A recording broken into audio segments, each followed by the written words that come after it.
कहानी शुरू होती है एक गांव चंदनपुर से। इस गांव के सभी बच्चे एक स्कूल में पढ़ते थे। सभी बच्चों की किसी कारण की वजह से स्कूल की छुट्टी चल रही थी। सारे बच्चे घर पर रहकर बोर हो गए थे। गांव के बीचों बीच सारे बच्चे रीता, गीता, बबलू और सीता इकट्ठे हो जाते हैं और आपस में बातचीत करते हैं। अरे हमारी स्कूल के तो इतने दिनों की छुट्टी होगी। पहले सोचते थे कि कब छुट्टी होगी और अब इतनी दिनों की छुट्टी होगी। अब हमारा मन लग ही नहीं रहा है और हमने सारा होमवर्क भी कर लिया है अपना। अब क्या करें? तो चलो हम सब एक साथ मिलकर कोई खेल खेलते हैं। हाँ यार गीता, तुम तो बिल्कुल सही कह रही हो। अब हमारा मन ही नहीं लग रहा। पता नहीं स्कूल कब खुलेगा, कुछ पता ही नहीं चल रहा। चलो हम चारों मिलकर कोई गेम खेलते हैं। चलो हम सब मिलकर लुक्का छुपी का गेम खेलते हैं। हाँ यार, तुम लोगों की बातें तो सही है, लेकिन करें तो क्या करें? स्कूल की छुट्टियां चल रही हैं। हमारे माँ बाप घर पे काम करवा करवा के एकदम परेशान कर रखे हैं। इससे अच्छा तो हमारा स्कूल का दिन ही अच्छा था, जो हम स्कूल सुबह सुबह चले जाते थे। ऐसा करते हैं, लुका छुपी खेल लेते हैं, कुछ मन हमारा सबका लग जाएगा। सभी बच्चे लुका छुपी, हाइड एंड सीक खेलने के लिए तैयार हो जाते हैं। सारे बच्चे रीता, गीता और सीता गांव के तालाब की तरफ भागते हैं। रीता, गीता और सीता छुपते हैं और बबलू उन लोगों को बाद में पकड़ता, इसलिए वो सभी लोगों के छुपने का इंतजार कर रहा था। सीता तालाब से आगे जाते जाते एक घर के सामने आ जाती है। सीता बिना कुछ सोचे समझे ही उस घर की तरफ बढ़ जाती है और सोचती है, मैं यहाँ पे छुप जाती हूँ। यहाँ पे अगर मैं छुप जाऊंगी ना तो मुझे कोई भी ढूंढ नहीं पाएगा। सीता बिना कुछ देखे ही घर में चली जाती है।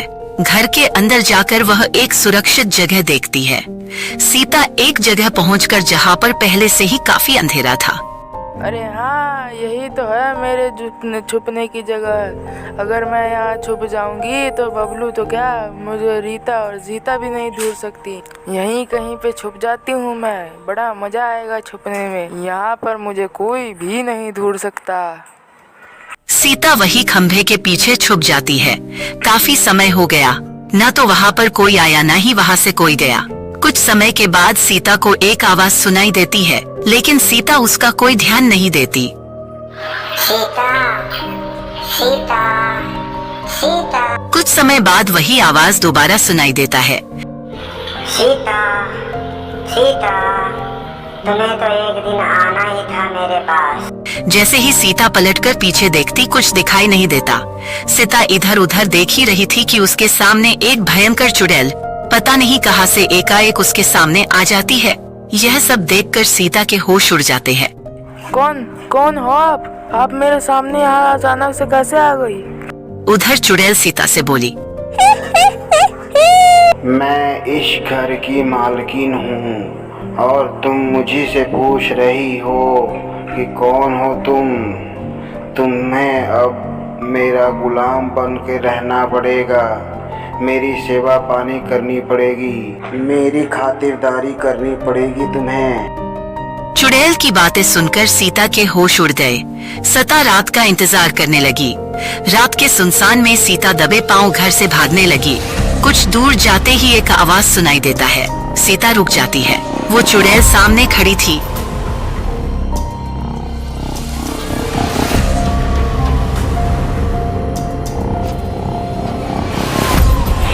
कहाँ जा रही हो तुम? बिना सेवा पानी किए बगैर यहाँ से तुम नहीं जा सकती। सीता, तुम्हें मेरी सेवा पानी करनी पड़ेगी। लेकिन चुड़ैल आंटी, मुझे अपने घर जाना है। मुझे अपने घर जाने दीजिए चुड़ैल आंटी। अपने घर तुम बहुत शौक से जा सकती हो, लेकिन मेरा सेवा पानी किए बगैर नहीं जा सकती। ये याद रखना, जब तक मेरा सेवा पानी नहीं करोगी मैं तुम्हें जाने नहीं दूंगी। जाओ अब अपने कमरे में सो जाओ। सुबह मेरी सेवा पानी करना। जाओ जल्दी से, यहाँ से जाओ जल्दी। सीता भारी मन से फिर चुड़ैल के घर में जाने लगती है। सीता को कुछ भी समझ में नहीं आ रहा था कि वह कैसे अपने घर जाएगी। उसको अपने मम्मी पापा की बहुत याद आ रही थी। आप लोग बताएं सीता और क्या सोच रही है और कैसे अपने घर कैसे जाएगी। अगले एपिसोड के लिए कमेंट करें।